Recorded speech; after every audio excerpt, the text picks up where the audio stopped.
which was the bleed. A doctor came along and he pulled this out of his pocket, a young doctor, and I'd already had an injection for anticoagulants in my stomach. And he turned round and he said, "You've got to have this." And I said, "What's that?" And he said, "It's to stop your blood clotting." I said, "Well, I've already had anticoagulants." I said, "I'm not having no more treatments, I'm leaving." And they kept me. I got outside and they dragged me back in with 2 security guards. They kidnapped me, in actual fact, off the main road at Good Hope Hospital. I tried to jump on the lorry to get away from them. And this, when I was packing my stuff up to leave, after refusing it, he turned round and I had my back to him and the bin had just been emptied in the room, the rubbish bin. And I heard the lid on the rubbish bin close and I knew that he'd put something in the bin. And after he left, I went to the bin was empty and this was in there. And he was going to try and inject this into me. I don't know what it is, but I've got it and it can be. I believe this would have killed me. This would have, having the coagulants, the anticoagulant injections in the stomach, which was quite a large amount, putting this in, I think this would have worked. So I believe this is part of the process of trying to kill me. And this drug, I think, will be the feather that broke the donkey's back. This, would you like to have that injected into you? I can't see that this could be injecting me after I'm saying that I've had a hip implant and it's gone poisonous and my blood I'm showing signs of metallosis. My hands, my veins are blocking up, and you put that in and I'm having problems with circulation. I don't think so. So there we go, we've got that. On top of that, but this is mainly the crux of the evidence that shows that they breached the international barcode that is worldwide, and they changed 3 hip implant identifications which could kill people worldwide.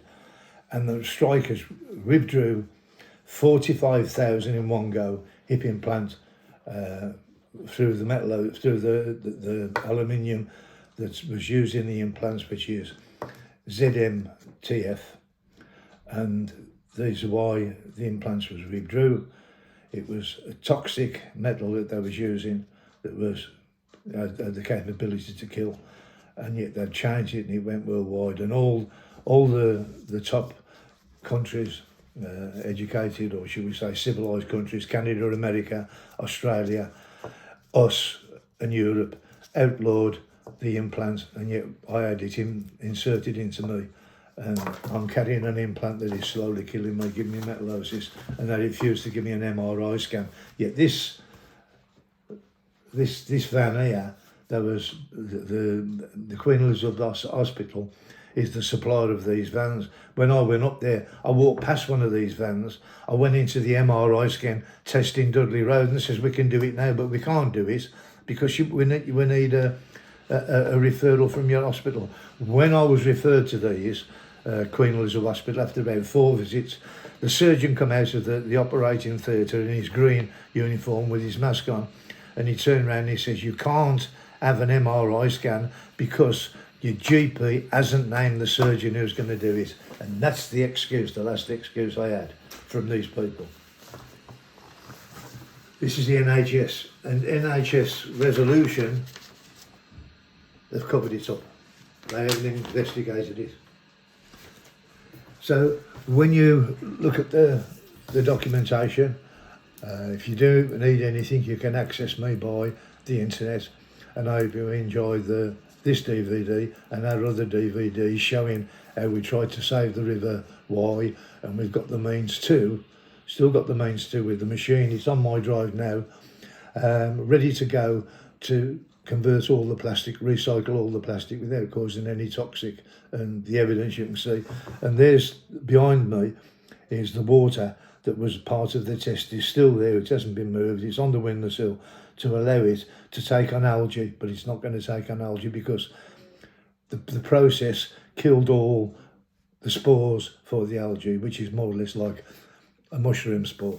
And the algae, green algae, is more or less the same type of thing, and it is very toxic. It's a killer. It's killing the oxygen in the water, the fish, and I believe it's part of the influenza that has caused COVID-19, and now we've got bird flu, which is another influenza, which is a breakaway part of the COVID-19, which is now being transmitted to human beings. So we had a bad time with COVID-19, we're going to have it 10 times worse if the bird flu is being transmitted to human beings, because it's a killer. You don't have a second choice with it. There's no antibiotics for it at all. It will kill you. Have a nice day, and if you need anything, please contact me via my email number and I will answer your questions. Thank you very much for your time.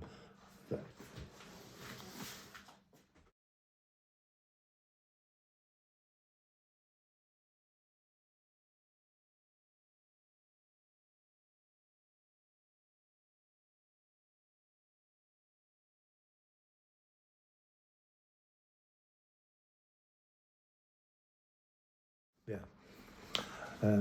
As for this document, it is a leaflet that we had made for the test that we did.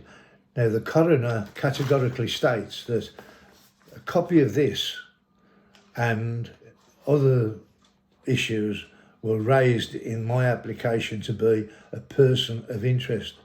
And she claims this was in there, it's got nothing to do with the coroner's investigation, and on the basis of having this there alone, she disqualified me from having the rights to be a person of interest, which is a witness in the coroner's investigation. I never put that in there. Why would I want to put that in there to show the coroner? This is something entirely different that we're doing tests on.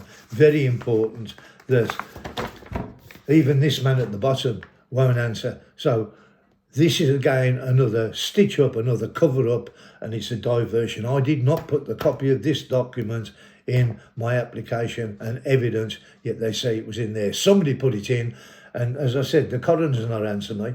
Somebody passed my documents to Higgs, and Higgs, the solicitor, wrote back and said, I haven't got the evidence to be a person of interest.